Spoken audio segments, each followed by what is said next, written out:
अर्थ के आधार पर वाक्य भेद। सबसे पहले हम जानेंगे कि वाक्य क्या है। जिस शब्द समूह से वक्ता का आशय व्यक्त होता है वह वाक्य कहलाता है। उदाहरण के तौर पर, राम ने धर्म की स्थापना की।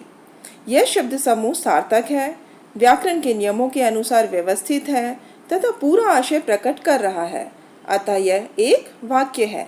तो हम परिभाषा के तौर पर हम कह सकते हैं, ऐसा सार्थक शब्द समूह जो व्यवस्थित हो तथा पूरा आशय प्रकट कर सके वाक्य कहलाता है। वाक्य के भेद। सामान्यतः दो दृष्टियों से वाक्यों के भेद किए जाते हैं। पहला अर्थ के आधार पर और दूसरा रचना के आधार पर। अर्थ के आधार पर वाक्य के 8 भेद किए गए हैं और रचना के आधार पर 3 भेद किए गए हैं। अर्थ के आधार पर वाक्य के 8 भेद होते हैं, जिनके नाम इस प्रकार हैं: विधानवाचक वाक्य, निषेधवाचक वाक्य, प्रश्नवाचक वाक्य, विस्मयादिवाचक वाक्य, आज्ञावाचक वाक्य, इच्छावाचक वाक्य, संदेहवाचक वाक्य और संकेतवाचक वाक्य। यहाँ हम वाक्य के 4 प्रकारों का ही अध्ययन करेंगे, जिसमें पहला है विधानवाचक वाक्य, दूसरा निषेधवाचक वाक्य, तीसरा प्रश्नवाचक वाक्य और चौथा विस्मयवाचक वाक्य।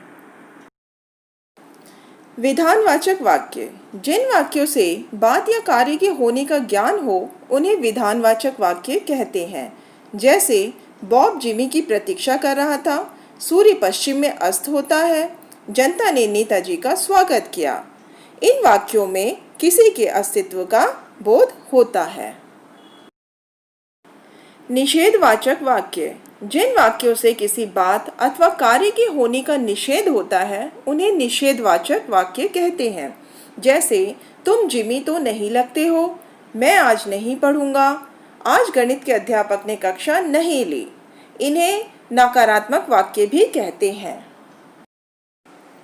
प्रश्नवाचक वाक्य। जिन वाक्यों में प्रश्न किया जाए अर्थात किसी से कोई बात पूछी जाए उन्हें प्रश्नवाचक वाक्य कहते हैं।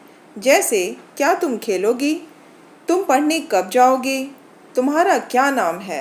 तो इस प्रकार इन वाक्यों में सिर्फ प्रश्न पूछे जाते हैं और प्रश्नवाचक चिन्ह का प्रयोग किया जाता है। विस्मयादिवाचक वाक्य। जिन वाक्यों से आश्चर्य, हर्ष, शोक, घृणा आदि के भाव व्यक्त हों उन्हें विस्मयादिवाचक वाक्य कहते हैं। जैसे अरे इतनी लंबी रेलगाड़ी, ओह बड़ा जुल्म हो गया, आहा कैसा सुंदर दृश्य है। इन सभी वाक्यों में विस्मयादिबोधक शब्दों के साथ विस्मयादिबोधक चिन्हों का प्रयोग किया जाता है। अर्थ के आधार पर वाक्य के 4 प्रकारों का अध्ययन करने के पश्चात आइए कुछ उदाहरण देखते हैं। उसने भोजन नहीं किया, निषेधवाचक वाक्य। आहा कितना सुंदर फूल है, विस्मयादिवाचक वाक्य। कौन आ रहा है, प्रश्नवाचक वाक्य। सभा में सभी लोग शांतिपूर्वक बैठे हैं, ये है विधानवाचक वाक्य। इस प्रकार हमने यह वाक्य के 4 प्रकार विधानवाचक, निषेधवाचक, प्रश्नवाचक और विस्मयादिवाचक वाक्यों का अध्ययन किया और प्रश्नों को हल किया। धन्यवाद।